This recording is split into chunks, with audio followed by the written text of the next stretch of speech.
Bienvenidos al video número 17 de este curso de Sibelius.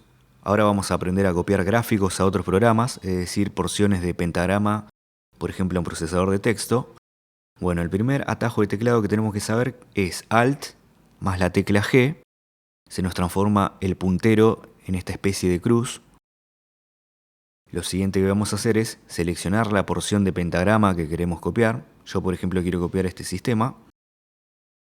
Podemos ajustar un poco el rectángulo.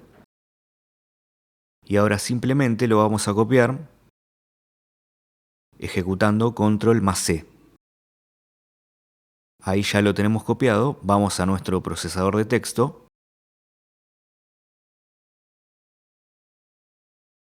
Y simplemente hacemos control más B corta. Y como podemos ver, se nos pega el gráfico que acabamos de seleccionar.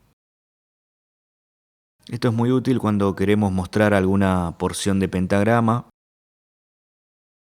con fines didácticos. Por ejemplo, podemos girar la hoja del procesador de texto, podemos agrandarlo desde aquí.